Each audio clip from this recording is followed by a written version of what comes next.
Bon, je sens déjà qu'il y en a qui vont me parler d'hygiène. Les gars, les poils c'est comme le cul, ça se lave.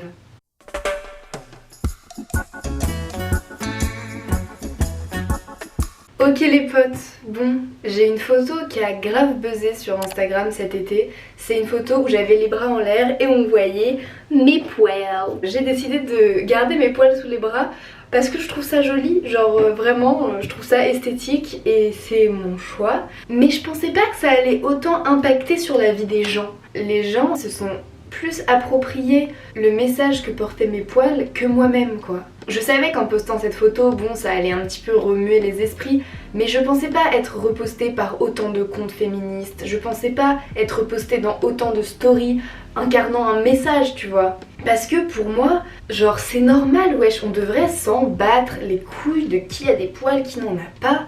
Enfin, en vrai je tiens ce discours mais il m'a fallu longtemps pour accepter de m'en battre les couilles des poils. Et du coup aujourd'hui j'ai décidé que j'allais vous raconter mon parcours, mon évolution dans ma relation avec mes petits poils d'amour. Et en même temps, par la même occasion, je me suis dit que j'allais les teindre en rose. Vous connaissez mon amour pour les folies capillaires, mais là franchement j'ai décidé que j'allais arrêter de maltraiter mes cheveux au niveau décoloration. Donc c'est mes poils d'aisselle qui vont prendre cher aujourd'hui. Donc c'est parti. Donc il était une fois une loup qui est née dans un corps de femme. Malheureusement, quand on est dans un corps de femme au XXe siècle, au XXIe siècle, on est au XXIe siècle, eh bien on est avec un complexe inné presque, qui est le complexe d'avoir des poils. Et je me souviens de la première fois où j'ai ressenti le complexe d'avoir des poils en étant une femme. C'était au collège, en 4ème, je m'en souviens, on était en été, donc j'avais mis un débardeur et moi ma mère a toujours retardé au max le moment où je m'épilerais. Et du coup en 4ème, je m'étais jamais épilée, ni les jambes, ni les aisselles, ni le maillot, et entre nous j'avais 3 poils sous les bras et 3 poils sur le maillot, donc ça choquait personne. Enfin c'est ce que je pensais. J'avais un débardeur et à un moment dans une conversation endiablée, je lève les bras pour dire un truc, enfin tu sais je m'exprime avec mes mains quoi.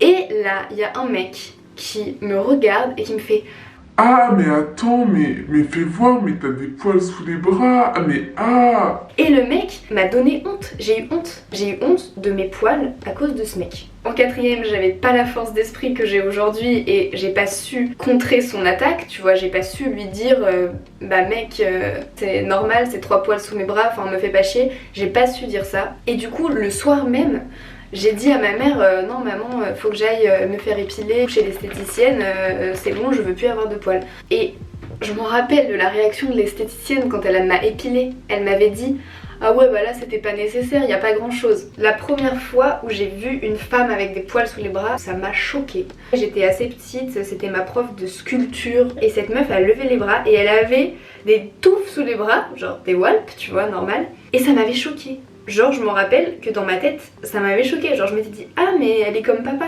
what the fuck, what the fuck. Et tu secoues, et tu secoues. Ah, tout ça pour dire que c'est absolument pas normal qu'on ait un complexe lié à la nature de notre corps dès notre enfance. À peine tu commences à comprendre la vie, t'as déjà ancré en toi le fait que c'est pas normal d'avoir des poils si t'es une femme. Et donc c'est à cause de ce complexe qui est presque inné en tant que femme que j'ai commencé à retirer mes poils. Donc comme je vous ai dit, j'ai commencé par aller chez l'esthéticienne, mais ça me faisait trop mal, du coup après je rasais. Même le maillot, parce que j'ai commencé à avoir des rapports sexuels à partir de 15 ans et c'était impensable pour moi que mon mec me voie avec des poils. Vraiment c'était une obsession, c'est-à-dire que je m'empêchais même d'avoir envie de lui ou d'accepter ses avances sexuelles parce que j'étais pas rasée. Genre c'était un blocage pour moi de ne pas être épilée. Maintenant quand j'y pense ça m'énerve parce que je repense à moi à 15 ans et j'ai envie de me dire mais putain genre bats-toi-en les couilles. Vas-y, quand je repense à ça, ça m'énerve. C'est pas normal qu'on nous imprime ça dans notre cerveau quoi. Mais heureusement il y a eu le jour de mon premier déclic.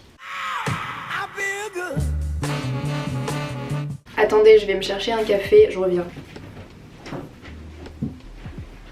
Ça faisait assez longtemps que j'étais avec mon premier copain, 1 an peut-être, un truc comme ça. Heureusement, je me suis sentie assez à l'aise à un moment pour laisser pousser mon maillot un peu plus. Et mon mec de l'époque m'avait sorti cette phrase dont je me souviens encore. Ah mais Lou, j'aime grave avec des poils, ça fait plus femme. Bon, c'est dommage que j'ai eu besoin de la validation d'un homme pour m'en rendre compte, mais il a tout dit. Ça fait plus femme. Une femme a des poils en fait. Quelqu'un qui n'a pas de poils, c'est une fille, c'est une enfant. Et si tu trouves la femme belle, la femme est belle avec des poils. Voilà. Et donc depuis ce jour, je n'ai plus jamais intégralement épilé ou rasé mon maillot. Bien sûr, je coupe et j'entretiens parce que oui, tu peux avoir un pubis poilu et entretenu, mais plus jamais de ma vie, je n'ai envie de voir cette zone de mon corps sans poils. Je trouve ça infantilisant.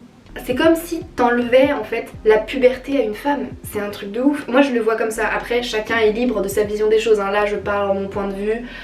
Évidemment, si vous avez envie de débattre et de pas être d'accord avec moi, vous pouvez, mais dans la bienveillance. Moi, ce que je pense, c'est que les poils sur le maillot d'une femme, c'est quand même le signe qu'elle a fait sa puberté. Enlever ces poils-là, moi je le vois comme revenir au stade d'enfant, quoi. Et ça me perturbe trop. Je peux plus jamais, vraiment, je vous jure que depuis ce jour-là, je n'ai plus jamais enlevé mes poils sur mon maillot. Et je ne veux pas avoir ça. Genre, je me sentirais grave mal, je me sentirais en manque de maturité, en insécurité, tu vois. Je sais pas comment vous expliquer, mais j'espère que vous avez compris. Non, je sais pas combien de temps faut que ça pose ce truc. Let's go. Enlever. J'espère que ça va avoir pris. Oh ouais, c'est bon. J'ai les aisselles rousses. C'est trop drôle. Et donc, pour ce qui est des autres poils de mon corps, j'ai eu un deuxième déclic. L'hiver dernier, j'ai regardé une vidéo de l'acarologie qui parlait de ses poils et qui à un moment de la vidéo dit que avant de laisser pousser ses poils, elle avait jamais vraiment vu son corps en fait. Naturellement, ton corps il est fait pour avoir des poils et c'est ça finalement ton vrai corps. Et donc évidemment tout de suite j'ai fait le rapport avec moi et je me suis dit merde, j'ai jamais vu à quoi ressemblait vraiment mon corps. Je vois mon corps avec des aisselles et des jambes épilées depuis que j'ai 14 ans. Alors j'ai jamais eu vraiment l'occasion de voir à quoi ressemblait mon corps avec des poils. C'est vraiment très drôle là ce qui est en train de se passer. Donc j'ai décidé de me laisser pousser les poils des jambes et des aisselles pour voir à quoi ressemblait mon corps en vrai en fait.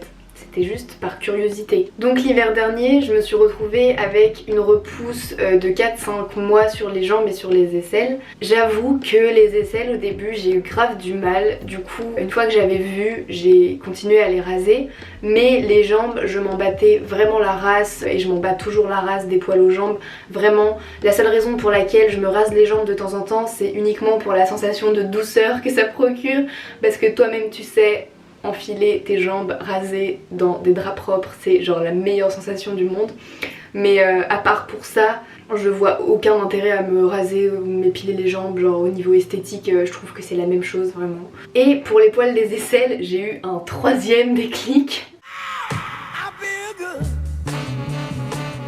J'ai juste vu des meufs en fait, pas sur les réseaux sociaux, hein, des meufs dans la vraie vie, avoir des poils sous les bras. Je pense pas forcément que pour faire accepter les poils à la société, il faut le crier haut et fort. Il faut juste le faire et l'assumer en fait. Et c'est exactement l'effet que ces nanas ont eu sur moi. Je les ai vues avec leurs poils sous les bras et je les ai trouvées tellement belles. C'était tellement insignifiant pour elles d'avoir des poils sous les bras que je me suis dit waouh, trop cool. Pourquoi je me fais chier à me raser alors que je pourrais être si belle en m'en foutant d'avoir des poils sous les bras quoi. C'était pas un acte engagé pour moi de laisser pousser mes poils, c'était un acte personnel. C'était juste la lutte avec moi-même de réussir à me trouver belle avec ce qui est la nature de mon corps en fait. Et j'ai réussi et je me trouve tellement plus belle maintenant, je vous jure, ça me fait le même effet qu'avec le maillot quand on m'a dit que ça faisait plus femme. Maintenant, mes poils sous les bras, je trouve que ça fait plus femme.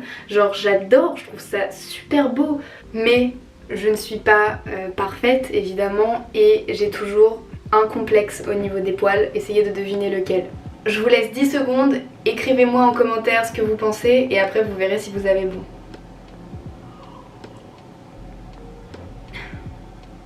C'est la moustache.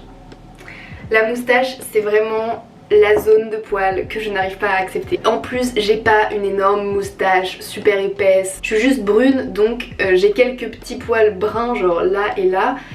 Et ça c'est un truc que j'arrive pas à accepter, genre vraiment pas. J'arrive pas à me trouver jolie avec des poils de moustache, donc bon écoutez, peut-être que ça viendra un jour, mais pour l'instant ça ne l'est pas. Donc voilà, tout ça pour vous dire que accepter la nature de son corps c'est par étapes en fait. Que ce soit avec les poils ou avec la forme de ton corps ou tout ça, c'est je pense un travail sur le long terme en vrai. Bon bah voilà, je crois que j'ai fait le tour de ma relation et mon rapport avec mes poils. Et là j'ai quand même réussi à parler pendant 1 heure de mes poils, de comment j'ai réussi à les accepter, de tout ce qui m'a permis d'évoluer dans mon rapport avec mes poils, alors que il y a 200 ans, une femme ne se serait jamais posé la question. Vous vous rendez compte ou pas? Moi je trouve que la société dans laquelle on est, le culte de la perfection qu'on connaît au 21e siècle, il crée vraiment des petits problèmes quoi. Il crée des mal-être à partir de choses naturelles. Vous vous rendez compte? On en vient à être complexé par